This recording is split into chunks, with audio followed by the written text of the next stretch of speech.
Good morning, Professor Mangott, and thank you very much for meeting with me today. Good morning.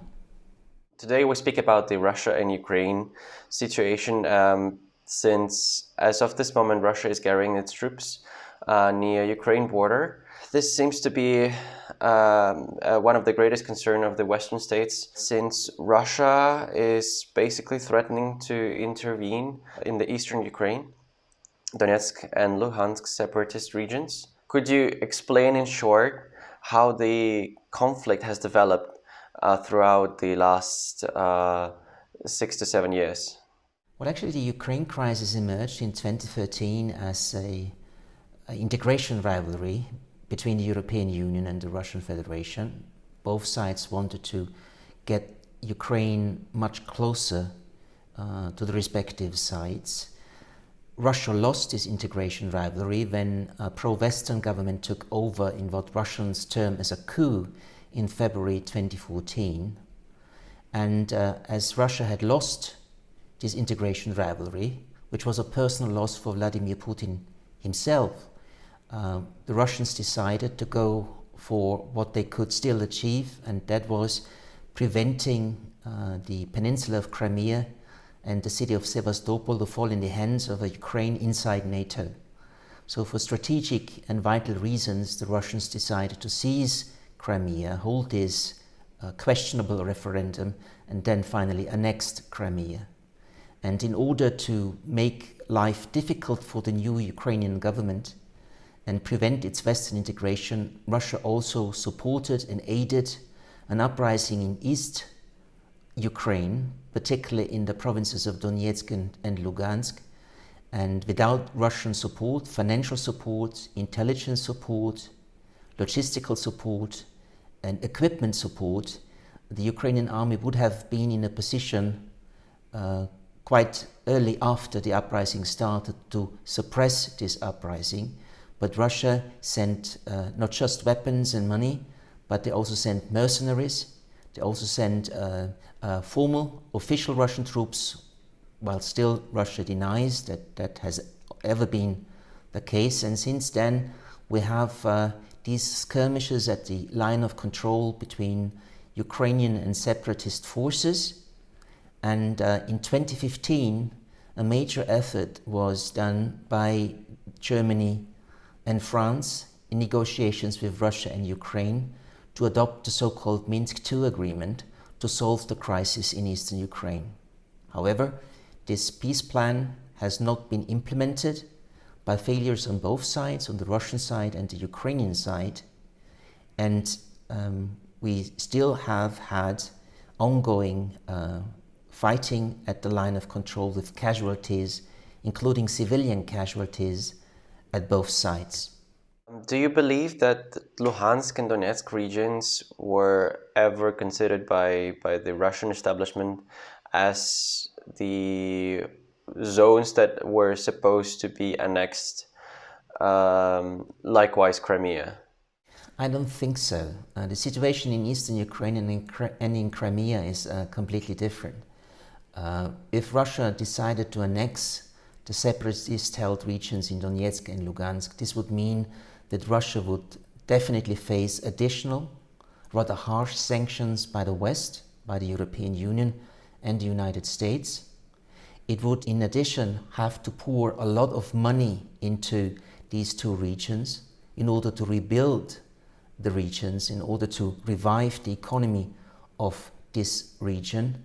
So from the very start, I think the effort by the Russian, or the expectation by the Russian side, was not to annex these territories, but to keep up a simmering conflict between Ukrainian forces and separatist forces in order to disrupt Ukrainian domestic politics, and in order to make it more difficult for the Ukrainian government to integrate the country with Western institutions, in particular with NATO. So basically Russia made up a situation, created an artificial conflict within a country, within a neighboring country, just to maintain its positions there. Well, in all fairness, we have to say that the dissatisfaction in Ukraine's eastern and southern regions heavily dominated by Russian speakers, the dissatisfaction with the new government in Kiev that took over power in February 2014 was quite strong. Though we know that at no time in any of these regions, including Donetsk and Lugansk, a majority of the population intended to follow the Crimean line and join the Russian Federation.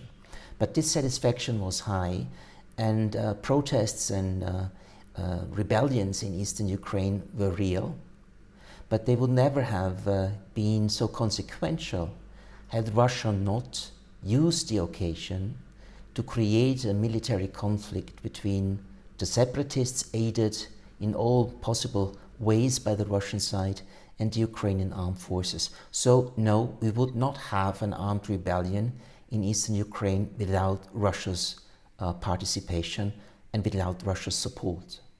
And still, since then, Russia has been denying its participation in any form. However, while amassing its troops next to the Ukrainian border, Russia insists that the conflict on the Ukrainian territory somehow threatens the security of Russia itself. If we could imagine that Russia has never been a part of this conflict, which basic rights does Russia actually have to intervene into this conflict as an alarmed neighboring country? Well, Russia has a vital security interest in preventing Ukraine from joining NATO. Although this question is not on the table and has not been on the table for the past 7 years, in principle the new Ukrainian elites want Ukraine to accede to NATO. And NATO in principle promised Ukraine, like Georgia, membership in NATO in April 2008. Well, NATO membership of Ukraine is totally unacceptable for the Russian side for political and particularly for military reasons.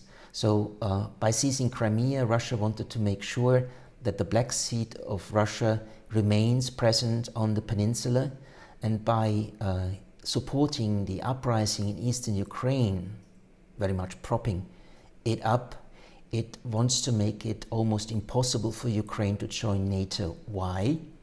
Because NATO has a consensus established in the 1990s that NATO will not allow a country to accede to the alliance, which does have open territorial conflicts on its territory. And that is true for Georgia. And since the armed uprising in eastern Ukraine, that is also true for Ukraine. So for Russia, this intervention based on strategic security concerns is meant to prevent Ukraine from moving even further westward. Should actually Russia intervene into this conflict, what would be the consequences for Kremlin, for Moscow? What do you think of the consequences for the Russian economy of the sanctions and of the general foreign authority of Russia? Well, let me first state that observers are divided whether Russia will militarily start an offensive against Ukraine or not. There are some analysts who think that an invasion could very well take place, pointing to the size of the mobilization of armed forces on the Russian side and their locations. They think that such an intervention by Russia is primarily based on domestic concerns and domestic reasons. They argue that Vladimir Putin, with its lower approval rates and particularly with its low trust rates, has an interest to launch another patriotic war to raise his public legitimacy. I don't buy this argument because, as I see it, if Russia were to invade Ukraine beyond the separatist territories in Donetsk and Lugansk, this would be unpopular among the Russian population. They don't want a direct war between Russia and Ukraine. So by launching an all-out invasion of Ukraine, Putin could not gain domestically. And besides, if Russia did, it would encounter a great deal of costs, particularly cost of sanctions and further diplomatic isolation, which Russia cannot cope with given its very dire economic situation. I and many other observers as well think that the Russian forces mobilization is an intimidation strategy, is an extortion strategy to press the Ukrainian government to stop actions it has launched over the past months, which Russia considers as anti-Russian. And at the same time, it also wants to demonstrate to the United States that Biden's policy to closely align the United States and Ukraine should have its limits. Russia establishing red lines for such a realignment between Ukraine and the United States. Kiev has ruled out offensive operations against the separatist regions backed by Russia, whereas Russia argues that only Kiev is escalating the situation, and that invasion is only possible should Ukraine actually launch a military operation against the rebel regions. Well, indeed, there is a war party in Kiev which wants to solve the conflict in the Donbas by military force. Ukrainian armed forces are now much stronger than they had been in 2014. And indeed, the Zelensky government in Kiev in the past months has taken several steps to undermine the influence of Russia in Ukrainian domestic politics, like closing 3 television stations of the opposition, by targeting a close friend of Vladimir Putin, Viktor Medvedchuk, in the country, and by openly questioning the Minsk II agreement from February 2015. And indeed, Ukraine has mobilized armed forces and sent reinforcements to the east. However, these Ukrainian reinforcements actually were a response to the early mobilization of Russian forces. And despite the negative attitude the Zelensky government has vis-à-vis the Minsk II agreement, I have not expected, and I do not expect, Ukraine to launch a military offensive trying to bring down the rebellion in the separatist provinces. So I don't think that the Russian argument that Ukraine is preparing an attack on Donbas is actually valid. It's a pretext for the Russian side. What the Russians want to do, as I've said, is to intimidate the Ukrainian government and very much so to force it to stick to the Minsk II agreement. Zelensky in person and many of the members of the current Ukrainian elite have openly questioned the Minsk II agreement over the past months, which of course does demand a lot from the Ukrainian side to solve this conflict. And as there has been an impasse on implementing the agreements in the Minsk II Accord, the Ukrainian side, as I've said, openly questioned whether Minsk II should still be the plan to solve the conflict in eastern Ukraine. It has been openly talking about a new agreement that is necessary, which does not give which does not include so strong demands on Ukraine. And many Ukrainian politicians have argued that alongside France and Germany, also the United States and probably even the United Kingdom should take part in these negotiations. So actually ending the Normandy format that has dealt with this conflict over the past 7 years. So Russia is intimidating Kiev now by this troop mobilization. It's extorting the Kiev government now in order to stop the Ukrainian government abandoning Minsk II, which has a lot of advantages for the Russian side, I need to stress. But I don't think about an invasion. Yes, indeed, if the fighting in the separatist regions at the line of control will increase, we will see the flow of several official Russian troops, but I don't think that there will be an invasion.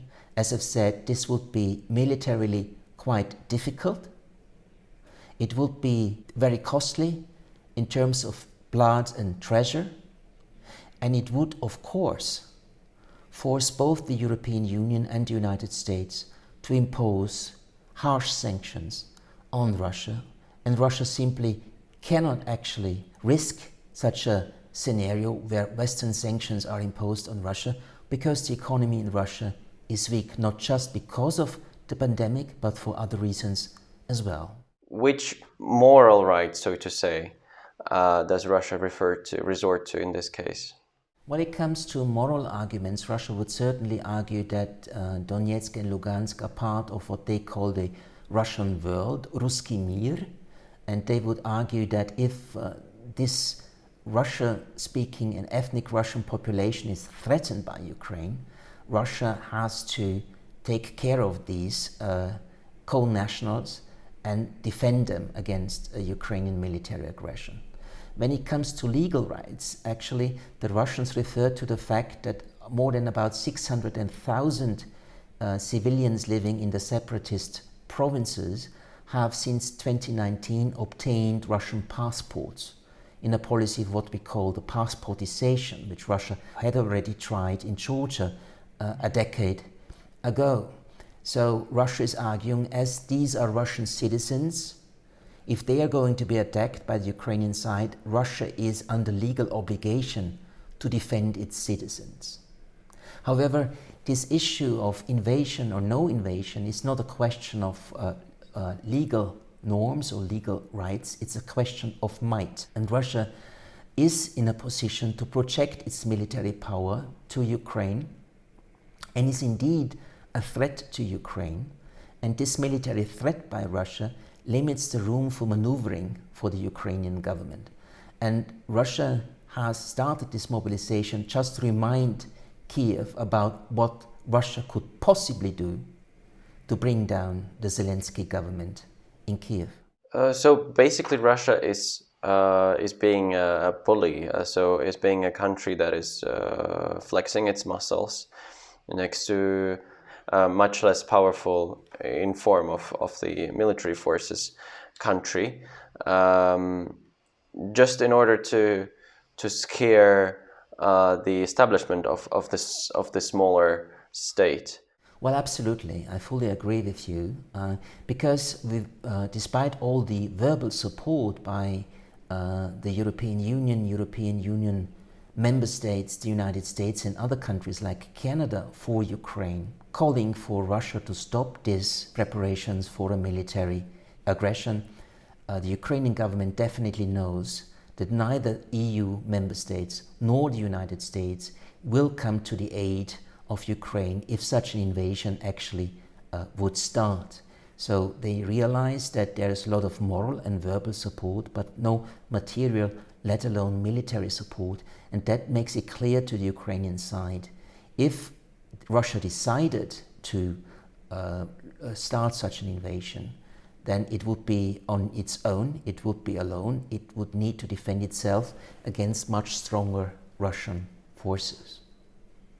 Another message that Russia wants to send is to the Biden administration, because Biden has made clear that he's looking for close relations between Ukraine and the United States. Biden has quite a deep knowledge about Ukrainian politics. While he was the vice president under President Obama, he was responsible for the Ukraine dossier, and that the United States, unlike under President Trump, would now start to side with Ukraine was demonstrated already in the last month when the US decided to support Ukraine with lethal weapons.